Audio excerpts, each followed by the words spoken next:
Hello အားလုံးပဲမင်္ဂလာပါအခုဗီဒီယိုလေးကတော့ဘလုံးငင်းကြိုက်တဲ့မိတ်ဆွေများအတွက် 4 game မှာအရန်နာမည်ကြီးပြီးတော့လူတိများတဲ့ eFootball ကိုတော့ရှင်းပြီးဖြုတ်လို့ရတဲ့ game လေးတစ်ခုနဲ့မိတ်ဆက်ပေးချင်ပါတယ်အဲ့ game ကတော့ FC Mobile game ပဲဖြစ်ပါတယ် FC Mobile ဟာအရင်က FIFA ဆိုပြီးတော့လူတိများခဲ့ကြတယ်နောက်ပိုင်းမှာ FIFA ဆိုတဲ့နာမည်မသုံးတော့ဘဲနဲ့ FC Mobile ကိုပြောင်းလိုက်ခဲ့ကြတယ် game ကနာမည်ပြောင်းလိုက်လို့အရင်လိုမကောင်းဘူးလားဆိုတော့မဟုတ်ပါဘူးအဲ့ထက်ပိုပြီးတော့မိုက်တဲ့အချက်တွေလည်းအများကြီးရှိပါသေးတယ်ဒါပြောင်းလိုက်ပြင်မဲ့ player license တင်း license လီ license တွေကအရင်ကလိုမပြောင်းလဲရှိနေတော့ပါပဲဘလို့ချက်တွေက eFootball ကိုရှင်းပြီးတော့ဖြုတ်လို့ရလဲဆိုတာဒီဗီဒီယိုလေးမှာကျွန်တော် honor review လေးပြင်သွားမှာဖြစ်ပါတယ်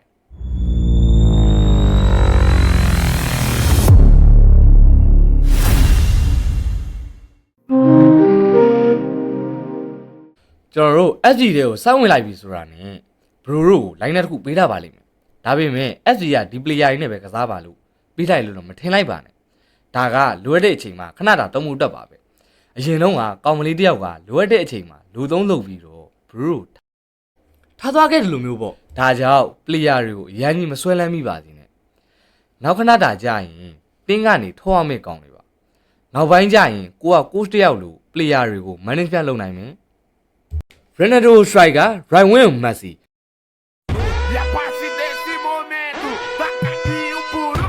ဟာလုံးရန်ကုန်ထိုင်ခိုင်းပြီးတော့နမကြီး player တွေကိုစိတ်တိုင်းက control လုပ်နိုင်ရမယ်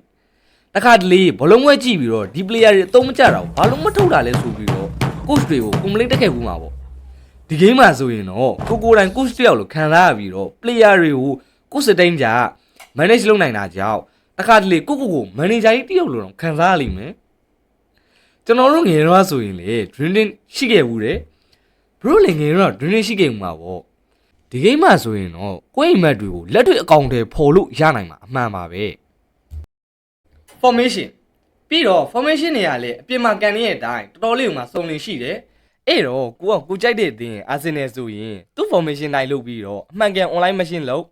ပွဲလဲပြီးတော့တစ်ဖက်အသင်းက clean sheet နဲ့ပြန်ပုတ်ခံလိုက်ရတာလည်းရှိတယ်အဲ့ကကြရင်တော့စိတ်ကူးနဲ့လက်တွေထပ်တူမကြရကာဆိုရင် formation ပြောင်းရလေးလည်းရှိတာပေါ့အဲ့လို formation ပြောင်းပြီးတော့အလွဲလေးဖြစ်နေရတာလေ FC player တွေကိုမပြင်းမိစေတဲ့အချက်ပေါ့ training market ကိုဝယ်ထားပြီးမှမကြိုက်တဲ့ player တွေကိုကိုကြိုက်တဲ့ player နဲ့အလိုက်ပေးပြီးလဲလို့ရမယ် training market လည်းရှိမယ် training market မှာက player စုံလင်ရှိတယ် HL ကတော့တော်တော်ကောင်းပါတယ်ဒါပေမဲ့မကောင်းတဲ့ချက်ကတော့ကိုလိုချင်တဲ့ player တွေကဈေးရန်ကြီးနေရမျိုးပါ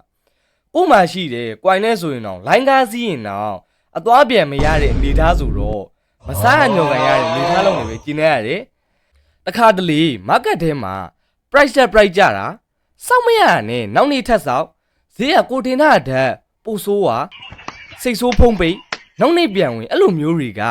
SC player တိုင်းကြုံတွေ့နေကြ cycle တစ်ခုပါပဲ game play ဘိုင်းမှာဘာတွေပါမလဲဆိုရင် online ကနေတကယ် football player တွေနဲ့ကန်လို့ရမယ် head to head မှုပြီးသွားရင်ကိုကနောက်တန်းကနေဖက်ရတာတို့အလဲကနေပတ်စင်ကိုဖြည်းဖြည်းနဲ့ဂိုးနာလောက်ထိပေးပြီးတော့ဂိုးတင်လို့ရတာကိုစိတ်မရှိဘူးဆိုတဲ့လူတွေအတွက် FC ကဘောလုံးကိုတစ်ဖက်သင်းရဲ့ဂိုးနားမှာတည်ပြီးတော့တစ်ဖက်သင်းရဲ့နောက်တန်းကိုလင်းခောက်ပြီးတော့ဂိုးကိုတိုက်ရိုက်တွင်းလို့ရမယ်ဗဇက်ထက်မှုလေးလည်းဖယ်ပေးထားတယ်အဲ့ဒါမှမကျင်တတ်သေးဘူးကိုကအခြားလုပ်လဲလုပ်ပြီးပေါ့ဘာလေးစော့ကျင်နေဆိုတဲ့လူအတွက်ကလည်းမန်နေဂျာမူလဲပါအောင်မယ်ဒါမှမဟုတ်သေးဘူးကိုကစောက်ရမ်းကျန်းနေဆိုတဲ့အကြောင်းကိုဘော်ရာတွေကိုပြကျင်နေဆိုရင်တော့1v1 ကျုံးလို့ရမယ် friendly match လေးလည်းပါဝင်နေပါတယ် scale မှုတွေကလည်းအပြင်မှာ football player တွေတော်တော်များများသုံးနေကြတယ် scale တွေပါတော့လည်းတွေ့ရတယ်ဒါကြောင့်ကိုကြိုက်တဲ့ player တွေနဲ့တစ်ဖက်အသင်းရဲ့ဘတ်တန်းတွေနဲ့ keeper တွေလောက်ထိပါလင်းခောက်တွင်းလို့ရတာဆိုတော့တော်တော်လေးစိတ်ကျဉ်တတ်ဖို့ကောင်းတယ်ဒါပေမဲ့မတော်တစ်ခေါက်လောက်တက်ပြီး scale မှုကိုသုံးရင်တော့ကွင်းလင်တိုင်းတော့ကြုံမှာမဟုတ်ပါဘူး even FC က player တွေကို high ဖြစ်စေပြီးတော့ attractive ဖြစ်စေတဲ့အပိုင်းကတော့ player တွေကိုအရန်ကူးဆိုင်တဲ့ FC ရဲ့ event တွေပါ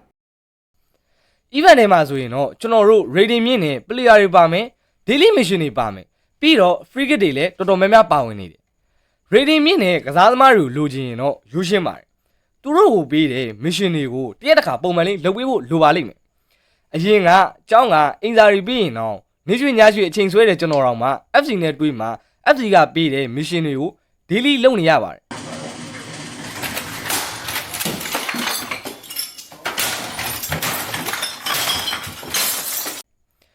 အဲ့ဒါမှလည်းကိုလိုချင်တဲ့ player တွေရမှာပေါ့အဲ့လိုမျိုး player တွေကိုမပြင်းကြီးစေပဲ event တွေက mission တွေလုပ်လိုက် free kick လေးဂုံးစင်းလိုက် event တွေကအိုင်ရန်လေးစုပြီးတော့ player တွေဖောက်လိုက်အဲ့ villain ကတော့ FC player တွေအတွက် fan ဖြစ်စေပါတယ်ကက် opening FC player အများစုကကက် opening ဘိုက်မှာအကောင်ဖုတ်တဲ့ feeling ပိုသဘောကျကြတယ်ကျွန်တော်ဆိုလေ daily cap ဖောက် diamond မလောက် mission တန်းအကောင်လမ်းမလားဆိုပြီးဖောက်လိုက်တာ110ပဲပြီး115ရမလားဆိုမျှော်လင့်နေရတော့အမှန်ပဲမရဖို့ကတော့တော်တော်များပါတယ် diamond မလောက်လို့စိတ်မပူပါနဲ့အပတ်တိုင်းတောက်ကြဆို diamond က head to head ကစားထားနှမြဗဇက်ထက်ကန်ထားနှမြမန်နေဂျာစူးစမ်းနှမြက Friday မှာ result ထွက်တယ်အဲ့ကြတော့ပြန်ဖောက်အဲ့လို130ကောင်းနေပဲရလားဆိုတော့လေမဟုတ်ပါဘူးတခါလေအခက်ခဲများစွာကြော်ဖြတ်ပြီးမှရောင်နီတန်းလာတဲ့အခိုက်တက်နေလဲရှိပါတယ်အဲ့ချိန်ကြရင်တော့ကွန်မတင်ထားလောက်တဲ့အကောင်မျိုးတွေရတာလဲရှိပါတယ်အဲ့ဒါကတော့ FC player တွေအတွက် surprise ဖြစ်စေတဲ့အရာတစ်ခုပါ Locker room ကျွန်တော်အနေနဲ့ဒီအသင်းတွေကန်းတာညီငွေလာပြီနောက်ထပ်အသင်းတွေလည်းပြောင်းပြီးတော့ကန်ကျင်နေဆိုလဲကိစ္စမရှိပါဘူးကိုကြိုက်တဲ့အသင်းတွေကိုကိုမသိတဲ့အသင်းတွေနောက်ဆုံး logo လာတဲ့အသင်းတွေပါရေးပြီးကန်လို့ရမယ်အဲ့ဒါကိုမှမကျင်တတ်သေးဘူးကိုကအစာပိုင်း scale ရလဲအဲ့လောက်မကောင်းသေးဘူးကန်သမျှပွဲရလဲရှုံးနေတယ်ဆိုရင်တော့ဘာမှလုံးမနေနဲ့ကိုကြိုက်တဲ့အသင်းနဲ့အရှုံးခံမနေနဲ့ကိုမုံသုံးသိရင် logo တာချိန်ပလိုက်အနည်းဆုံးတော့ကိုကြိုက်တဲ့အသင်းနဲ့မရှုံးတော့ဘူးပေါ့ဟာရမအဲ့လိုမပြောနဲ့လေကွာပြီးတော့ကိုကဘယ်အသင်းဂျာစီမျိုးနဲ့ကန်ကျင်လဲအစချင်းလို့ရတယ်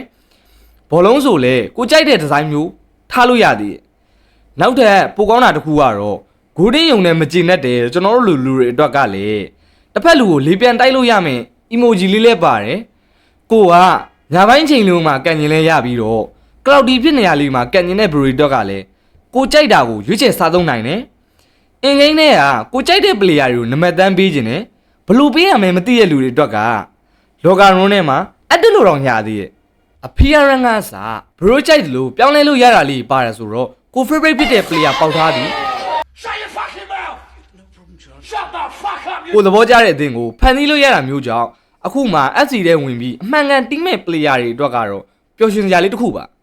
ကဲနောက်ဆုံးဒီလေကြည့်ပြီးဆိုတော့ဒီ FC mobile game က football gamer တွေအတွက်တော်တော်လေးကိုမှစိတ်ရှင်းနေမှုရှိမယ်လို့မျှော်လင့်မိတယ်ကျွန်တော် view စာမှာပြောခဲ့လို့ပဲ eFootball တောင်ရှင်ဖြိုးလို့ရတယ်လို့ပြောခဲ့တယ်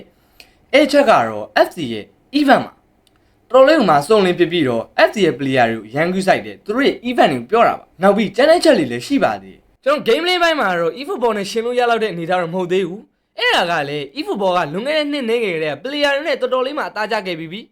တစ်ဖက် FC ကိုကြည့်ရမယ်ဆိုရင်တော့ဂိမ်းလောကတွေကိုဝင်လာတာတိတ်မကြသေးဘူး game play ဘိုင်းမှာလည်း eFootball လောက်မြည်ချက်သေးဘူးအဲ့ဒါကြောင့် game play ဘိုင်းမှာတော့ eFootball ကိုရှင်ပြီးဖြုတ်လို့မရတာတော့အမှန်ပဲ game play ဘိုင်းမှာအားနေပြီမဲ့ FC ကသူတို့လုံနိုင်တဲ့အပိုင်းလေးတွေကိုတေချာစူးစမ်းတာကိုတွေ့ရတယ်ဂိမ်းတစ်ခုလုံးကတော့သူ့ဘိုင်းနဲ့သူအားတာချက်အားနေချက်လေးရှိတယ်